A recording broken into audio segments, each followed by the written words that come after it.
Gujarati Farsan is generally liked by everyone because it has all kinds of flavors, whether it's tangy, sweet, or spicy. Whether we talk about dokla or muthia or even handvo, we all find them very delicious and they are healthy too. So today we are making handvo, but we will make it in a very different style. Traditionally, handvo is made in a large quantity at once and also in a very big vessel. But we are not doing that at all today. Today we are making handvo bites.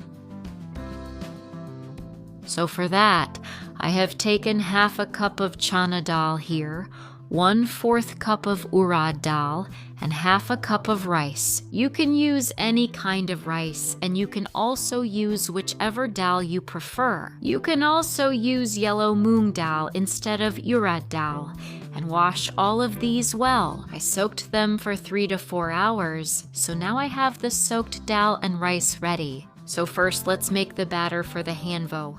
I'll take this soaked dal and rice in a mixer jar, and while making this batter, just make sure to use as little water as possible.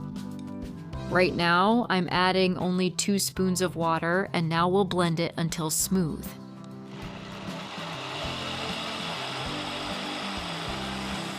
See, the handvo batter is ready now. As I mentioned, keep it thick. The reason is that we add a lot of vegetables to the handvo, and they also release water. If you keep this batter too thin, then the handvo batter will become very runny.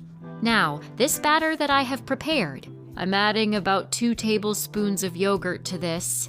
If you want, you can also add this yogurt while grinding. And after this, if you want to make handvo bites with natural fermentation, then after adding the yogurt, you have to leave it. Leave it overnight. But today we're working with instant fermentation. So after adding the yogurt, I'll immediately move on to the next step.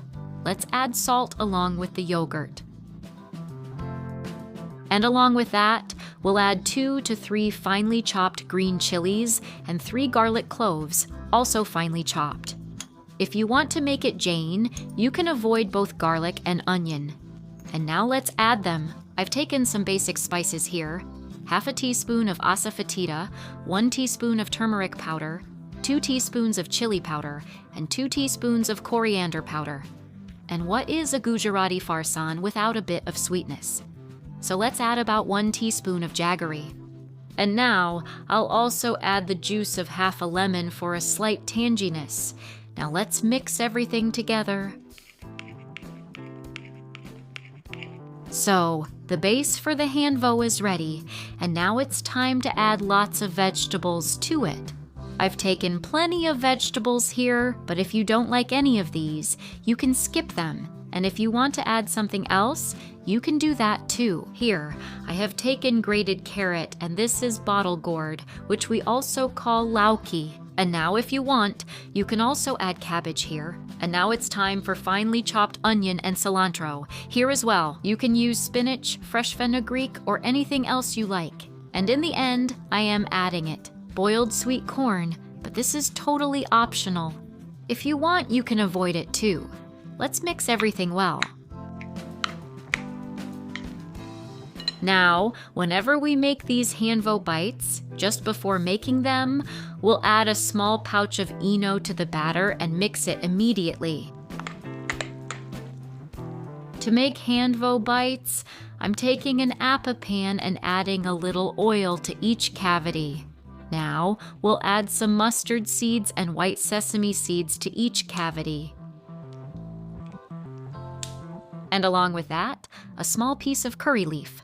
The aroma of curry leaves in handvo is really nice. And now, let's pour this handvo batter into each cavity. Right now, I have the heat on medium, and we'll let these handvo bites cook over medium heat.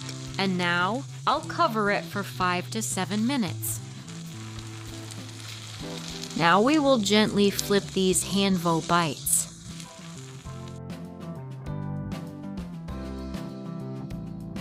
All right. The handvo bites are ready and have a beautiful color on both sides. Let's take them out now.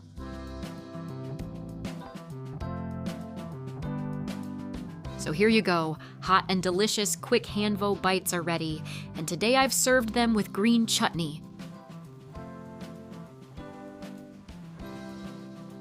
These taste so amazing, and if you have them with tea, it becomes even more enjoyable. Too good.